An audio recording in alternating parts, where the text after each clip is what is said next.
तो आज की वीडियो काफ़ी इंपॉर्टेंट रहने वाली है क्योंकि आज 25 तारीख हो चुकी है और 5 दिन बाद आपका जो 30 जनवरी को एग्जाम होने वाला है इंजीनियरिंग ड्राइंग का, जो भी स्टूडेंट थर्ड सेमेस्टर के अंदर है। तो थर्ड सेमेस्टर वालों के लिए इंजीनियरिंग ड्राइंग के क्या क्या एक्सपेक्टेड क्वेश्चन बन सकते हैं उससे संबंधित ये वीडियो है। तो आप वीडियो को शुरू से लेकर अंत तक देखें क्योंकि इसमें डायग्राम कैसे बनाना है वो ये आप। तो आइए स्टार्ट करते हैं। आपको जो डायग्राम दिखाई दे रहा है ये सामने 3 पॉइंट स्टार्टर है और 3 पॉइंट स्टार्टर के अंदर 3 टर्मिनल आपको दिखाने होंगे, एल एफ, लाइन, फील्ड और आर्मेचर। तो इसको देखो किस तरीके से आप डिजाइन करेंगे। तो सबसे पहले आप लोगों को एक काम करना होगा यहाँ पे।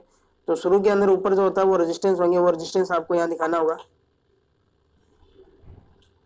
जैसे यहाँ इसके अंदर ये रेजिस्टेंस दिखाया गया है तो ये रेजिस्टेंस आप लोग बना सकते हो, जैसे 1 2 3 4 और यहाँ 5 रेजिस्टेंस दिखाएंगे टोटल।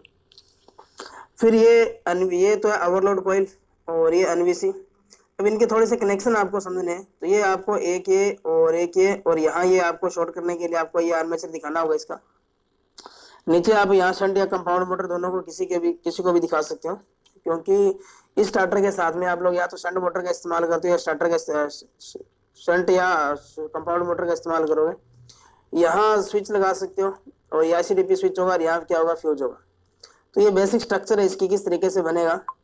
तो यहाँ देखो सबसे पहले ऊपर वाले ये रेजिस्टेंस आपको बनाने हैं। अब यहाँ मोटर बना देंगे। अब आर्मेचर जो होगा ना रेजिस्टेंस के सीरीज में जोड़ना होगा आप लोगों को, और ये शंट वाइंडिंग जो होगी इसको आप क्या करेंगे, सीरीज में जोड़ देंगे। तो ये एनवीसी के सीरीज में जोड़ देंगे। जैसे ये एनवीसी है, एनवीसी का जो दूसरा सिरा होगा ये जो स्टार्टिंग रेजिस्टेंस है इसके यहाँ ऊपर से घुमा करके आप लोग यहाँ जोड़ेंगे, जैसा कि इसमें ये दिखाया गया है इस तरीके से। अब एनवीसी जो होती है वो ओवरलोड कॉइल एनवीसी को शॉर्ट करने का काम करती है। तो यहाँ से 2 टर्मिनल बाहर निकालेंगे और ये जो आपको आर्मेचर दिखाई दे रहा है इस आर्मेचर के साथ में दिखा देंगे। ओवरलोड कॉइल है, इसके नीचे ये दिखाएंगे इसका ये जो है आर्मेचर जो है, ठीक है। और ये स्पाइरल स्प्रिंग होगा, ये हैंडल होगा। तो इस तरीके का आपको ये डायग्राम बनाना है। तो आप लोग ज्यादा से इसकी प्रैक्टिस करें। और नीचे आप लोग यहाँ फ्यूज दिखा सकते हो, ये लाइन हो गया, ये फील्ड हो गया, ये आर्मेचर होगा। ये इतना भाग है ये मोटर का होगा और ऊपर वाला ये जितना भी आपको भाग दिखाई दे रहा है ये सारा क्या है 3 पॉइंट स्टार्टर है, इतने जो आपको दिखाई दे रहा है।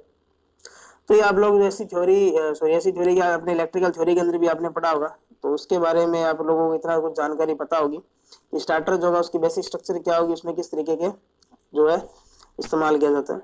अब अपने बात करेंगे 4 पॉइंट स्टार्टर की। उसका डायग्राम अगर आपसे पूछा जाए तो क्या चेंजिंग करना होगा आप लोगों को।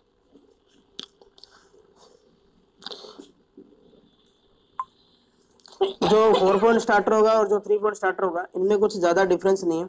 बस अब की बार क्या होगा, आर्मेचर जो होगा यानी कि जो फील्ड वाइंडिंग जो होगी इस फील्ड वाइंडिंग को आप एनवीसी के साथ में नहीं जोड़ेंगे। जैसे इसके अंदर यहाँ से आपको दिखाई दे रहा होगा कि ये जो आप तार देख रहे हो ये यहाँ आके एनवीसी इसके साथ जुड़ रहा है, यानी कि पहले तो सीरीज में जुड़ रही थी लेकिन अब की बार एनवीसी के साथ में आपने एक रेजिस्टेंस जोड़ा जिसको प्रोटेक्टिव रेजिस्टेंस कहा जाता है। बस इतना ही आपको चेंजिंग करना और कुछ चेंजिंग नहीं करना। और यहाँ से देखो पहले ये सीरीज में था तो ये जो रेजिस्टेंस था ये नहीं था यहाँ पे। तो यहाँ 2-4 टर्मिनल बनेंगे, L1 L2 फील्ड और आर्मेचर।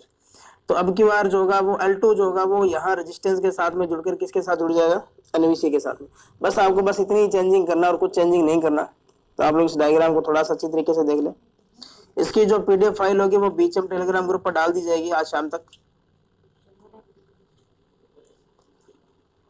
अगला जो इम्पोर्टेंट डायग्राम बनता है वो आपसे ट्यूबलाइट के कनेक्शन के बारे में बन सकता है। और ये आप लोगों ने देखा भी होगा ट्यूबलाइट जो कनेक्शन जो होता है इसमें क्या किया जाता है। तो इसका डायग्राम देखें। सबसे पहले आपको एक ट्यूब बनानी है जैसे आपको ये दिखाई गई है और यहाँ आप क्या करेंगे, समांतर क्रम में एक स्टार्टर का इस्तेमाल करेंगे इस तरीके से। ये द्विध्रुविक पत्ती होती है स्टार्टर के अंदर और यहाँ कैपेसिटर का भी आप इस्तेमाल कर सकते हो, ठीक है। इस तरीके से जैसे स्टार्टर जो होता है वास्तव में इस तरीके से ही होता है, ठीक है।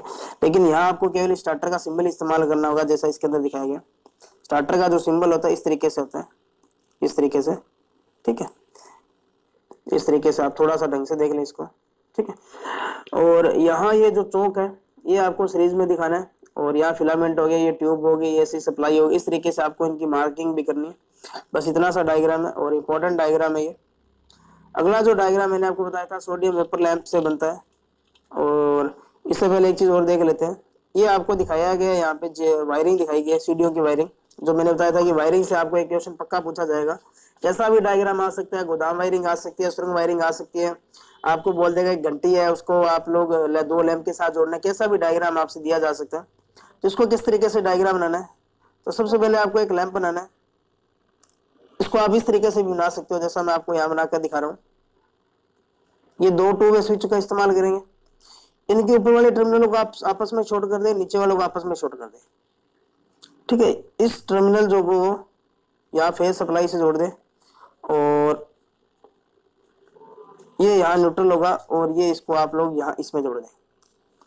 तो ये जो कनेक्शन आपको अगर ऊपर वाला नीचे वाला डायग्राम आपको समझ में नहीं आ रहा तो आप लोग इस डायग्राम को भी सही तरीके से देख सकते हो। तो ये जो डायग्राम बनता है ये सीडीओ की वायरिंग का बनता है, जिसके अंदर आप दो टू वे स्विच का इस्तेमाल करते हो। और जो सीडीओ का जो लैंप होता है, जैसे आप यहाँ नीचे, जैसे मैंने इसको ऑन कर दिया और ये इसका मान लिया कि ये नीचे की ओर है, तो अब ये लैंप क्या रहेगा, ऑन हो जाएगा, क्योंकि इस समय इसके अंदर करंट जो फ्लो होगी इस तरीके से होगी। जैसे ही आप छत पर गए, आपने इस कनेक्शन को ऊपर कर दिया तो ये यहाँ से इसका संबंध हट जाएगा, तो ये लैंप क्या हो जाएगा, बंद हो जाएगा। फिर वापस आप आएंगे तो इसको ऑन करेंगे, फिर यहाँ आएंगे तो नीचे आएंगे तो फिर क्या होगा, इसको ऊपर करेंगे तो अब ये कनेक्शन यहाँ से हट जाएगा, तो ये लैंप क्या हो जाएगा, बंद हो जाएगा। तो ये डायग्राम काफी इंपॉर्टेंट बनता है।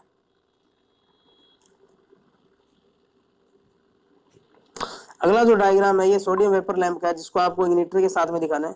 बस इग्निटर को दिखाने के लिए आपको कुछ नहीं करना, आपको थोड़े से बस कनेक्शन के यहाँ ध्यान रखना कि इग्निटर जो होता है उसके अंदर तीन वायर जो होती है, एक रेड होगी, एक येलो होगी और एक क्या होती है, ब्लू होती है। ठीक है, तो यहाँ चौक जो होगा उसमें दो टर्मिनल होंगे। तो रेड और जो येलो की जो तार जो होगी वो टर्मिनल के चौक के साथ में जोड़ा जाएगा और यहाँ से एक वायर और निकलेगी जिसके आगे आप संधारित्र का इस्तेमाल करेंगे, इस तरीके से जोड़ना होगा।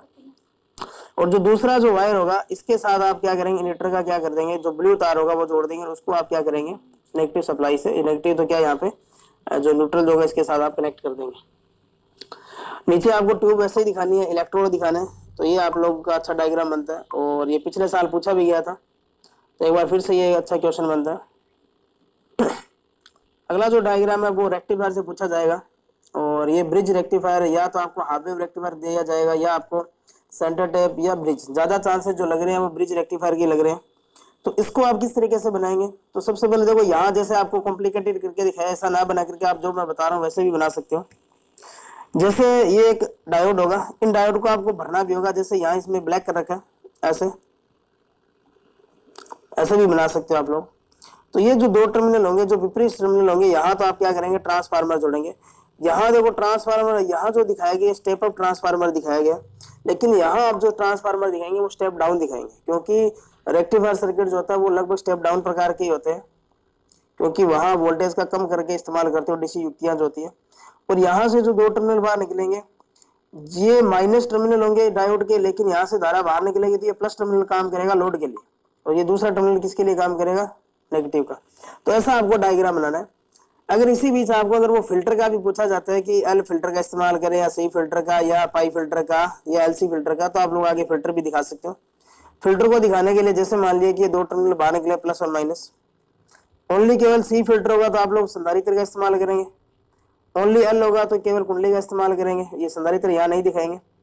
और दोनों होगा जब आप दोनों साथ में दिखाएंगे। अगर आपको पाई फिल्टर का बोले तो आप इसका ऐसे पाई भी बना सकते हो। तो ऐसा आपको यहाँ फिल्टर, यहाँ एक पीछे जो होगा रेक्टिफायर सर्किट पूरा उसी तरीके से होगा, ये फिल्टर सर्किट होगा। तो ये चीज आपको तो यहाँ थोड़ा सा ध्यान रखना है। अगला जो इंपॉर्टेंट डायग्राम बन रहा है वो सिलिका जेली का, और ट्रांसफार्मर के अंदर जो सिलिका जेली या ब्रीदर का इस्तेमाल किया जाता है उसका बनता है। तो इसके अंदर आपको एक काम करना होगा, एक बॉक्स बनाना होगा जैसे यहाँ आपको दिखाया गया है इस तरीके से, ठीक है। और इस बॉक्स के अंदर आपको पता है कि यहाँ ये सिलिका जेली रखी गई है, जैसे यहाँ ये सिलिका जेली है सारी, ठीक है। और ये इसका फिलिंग होल है जहाँ से इसको सिलिका जेली को डाला जाता है। और ये बीच में इसके अंदर ये क्या दिखाया गया, ग्लास कांच के टुकड़े इस तरीके से ये दिखाया गया कि जो गुलाबी कलर हो रहा है इसका, और ये एयर इनलेट वाला वायर ये सारा इसके अंदर दिखाया गया। तो आप इस तरीके से इसका डायग्राम बनाना होगा आपको, ठीक है। और ये ऊपर वाला जो भाग होगा ये ट्रांसफार्मर जो होगा उसके साथ जाएगा। जैसे आपने ट्रांसफार्मर देखा होगा, तो मैं आपको थोड़ा सा बता देता हूँ कि जैसे ये ट्रांसफार्मर होगा और यहाँ एक क्या होगा, ये कंजर्वेटर टैंक होता है, यहाँ से एक वायर जो आती है, और ये जो होता है यहाँ जो डमरू सा आप देखते हो ये जो लगा होता है ये होता है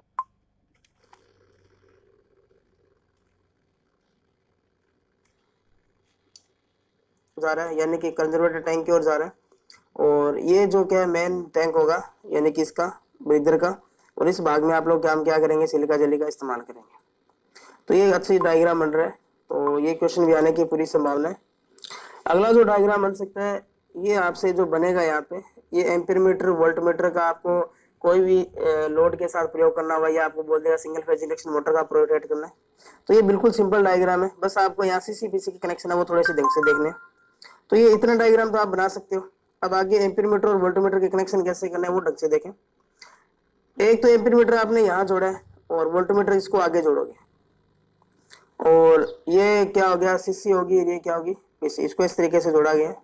इनके टर्मिनल दिखा देना, ये एम एल और सीवी, ठीक है।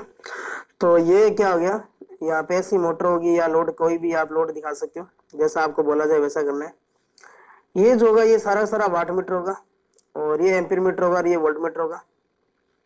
अगर आप लोग इसको ऐसे दिखाते हो कि जैसे यहाँ एम्पीयर मीटर बाद में दिखाया, आप लोग एम्पीयर मीटर वोल्ट मीटर को पहले दिखा रहे हो, तो ये विधि गलत होगी, क्योंकि इस विधि के अंदर आपको जो वोल्ट मीटर जो पाठ्यांक मिलता है वो वास्तविक मान से ज्यादा मिलता है, इसलिए ये काम विधि प्रयोग में नहीं ली जाती, इसलिए इसी विधि का इस्तेमाल किया जाता है। मतलब वोल्ट मीटर से पहले एम्पीयर मीटर को जोड़ा जाएगा, तो ये चीज आपको यहाँ थोड़ा सा ध्यान रखना है। तो ये इतने कुछ इंपॉर्टेंट क्वेश्चन थे। अगर आपको वीडियो अच्छी लगी तो वीडियो को शेयर कीजिए, वीडियो को लाइक करना ना भूलें। लेकिन क्वेश्चन जो है वो इन्हीं में से आएंगे, ये आप पक्का मानकर चलें। जितने मैंने आपको बताया इनमें से आपको कुछ ना कुछ क्वेश्चन जरूर देखने को मिलेंगे। 3 से 4 क्वेश्चन पक्के जरूर मिलेंगे। जितने भी 5 क्वेश्चन आएंगे तो आपका जो पास होने का जो है, जितने का आपको स्कोर चाहिए उतना आप आसानी से कर सकते हो, अगर आप सभी डायग्राम ढंग से बनाते हो। तो बस इतना ही। और पाइप और प्लेट अर्थिंग का डायग्राम जो है मैंने पहली वीडियो में डाल दिया है। तो आज के लिए बस ओनली 2 ही मॉडल पेपर होंगे जो 4th से 3rd सेमेस्टर का एग्जाम देने वाले हैं। इसके अलावा ज्यादा मॉडल पेपर की आवश्यकता नहीं होगी, क्योंकि सवाल इन्हीं में से आएगा। तो और आप ज्यादा भी किसी और तरीके के मतलब ना देखें। तो बस इतने ही डायग्राम आप अच्छी तरीके से पढ़कर जाए। और वैसे भी इलेक्ट्रिकल के डायग्राम आने वाले हैं, तो आप लोगों ने इलेक्ट्रिकल थ्योरी का ढंग से पढ़ रखा है, तो आप लोग उसको आसानी से कर सकते हो। तो धन्यवाद, देखते रहिए बीच में। तो तो देखा जैसा कि आपने दोस्तों मेरी वीडियो को, तो ऐसी वीडियो आपको लगातार देखनी हो तो मेरे चैनल को सब्सक्राइब कर लीजिए, जैसे कि मैं वीडियो डालता रहूं तो आपके चैनल पर आती रही। तो देखिए दोस्तों, सब्सक्राइब करना मत भूलिए, और मैं आपको हमेशा मॉडल पेपर बनाता रहूँगा। धन्यवाद दोस्तों।